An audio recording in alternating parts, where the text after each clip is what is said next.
So let's dive into some other aspects I thought are the pinnacle moments of experience and troubles in my 20s. Learning humans often want what's best for them and not what's best for you. That was a tough one. As a kid, you think everyone has good intentions for you. They want you to succeed. But as you grow older, you realize often individuals want what's best for them, not what is best for you. Losing innocence around that is not easy because you see the lens through an innocent perspective, through a positive lens. Humans are inherently good. They want good things for me. And now I'm realizing the ones that push me to do what I don't want to do, force me to drink and take drugs, tell me to take the shitty job, to talk to that partner, to go back to my ex, to not go to the gym, to skip on my health. They don't want what's best for me. They want what's best for them. Because if they convince you to not go exercise, they don't feel shitty for not doing it themselves. If they can convince you to go back to your ex, they've got the permission now to go back to theirs. This is why I've talked often about taking the vital substance, quote unquote, not substance as drugs in itself, but taking the substance out of the relationship. A lot of relationships crumble.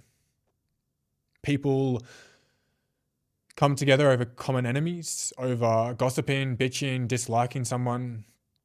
Take that away. It's not actually a relationship built on strong foundations and the wants for the better of the other individual. Understanding it can be better to be alone and lonely than surround yourself but be really disconnected. When you're around those that don't truly know themselves, they might not be able to meet themselves at a deep level. They're probably not going to be able to meet you at a deep level. So you're surrounded by all these friends, peers, colleagues, but it doesn't feel like a deep connection. It feels shallow, surface level. Hello here and there, lean on my support network, but they're not there when I need them. So that was a big one. Sometimes it is better to be on your own and alone. Learning to be your own best friend, your own support, a person to laugh at your own jokes, to not take yourself so seriously, but to also take yourself seriously, to push yourself, but to be kind, is better than being surrounded by so many individuals, but it not feeling connected. Now I have a handful of friends, way less than what I could count on both my hands, yet I feel so connected, so supported, and so loved, and like they have my back. Yet I know individuals with hundreds of friends. They're at every party, every event, every public holiday, every beach gathering, every holiday and trip away, yet they feel lonely inside because the friendship isn't actually deep and meaningful. So this is why I feel like, and this was a huge lesson for me, sometimes being on your own can be better than being surrounded by so many but feeling disconnected. The next one, stepping back to step forward, is best done with the low risk in my life right now.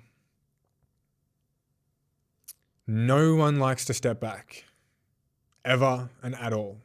But often to step forwards, you need to step back. You might be out of home in a job you hate, so you're about to go to uni, or you want to study, or you want to start a new career, but it's a step back. You have to move back home, live with the parents. You have to go from an independent individual home into a house with roommates. So if you're living at a 7, stepping back to a 4 or 5 is tough, but that means you might be able to get to a 9 or a 10. Now, what I've learned is in hindsight, the good old days are right now. The low risk days are right now. I remember being in high school. I was such a perfectionist. I was so scared to do the wrong thing because it was my life at that point in time. It felt like the most important thing ever. Yet looking back, I wish I was a little bit more silly, messed around a little bit more, had a little bit more fun. Because in hindsight, school means nothing to the big wide world. This was a big one for me to learn. Stepping back to step forward is best done in your 20s because life is at its lowest risk. The next one for me, comfort is a killer and it starts right now. Those that don't change often don't change, starting right now. The 70-year-old alcoholic at the pub you see was a kid in their 20s that never broke the cycle. The individual that's hooked on drugs was the party drug taker that never broke the cycle. The overweight individual now doesn't like their body or their lifestyle and is very unhealthy. It started now. The lack of skill around managing your finances, showing up for yourself, building self-respect, having a routine, able to manage and juggle multiple things, being able to show up for others but also yourself, having boundaries, they start now. Yet the comfort and those that maybe aren't thriving in the later years of their life all had that come from early years in their life. So yes, it's harmless right now if you're going to change it. If you're not going to change it, it's not harmless right now. And it's very dangerous to say, oh, it's just a period in time, I'll stop it next year, because next year becomes the year after and the year after that. Blink your eyes, 10 years later, you're doing the same thing, except it's got a stronger grip on you. Things are a lot worse.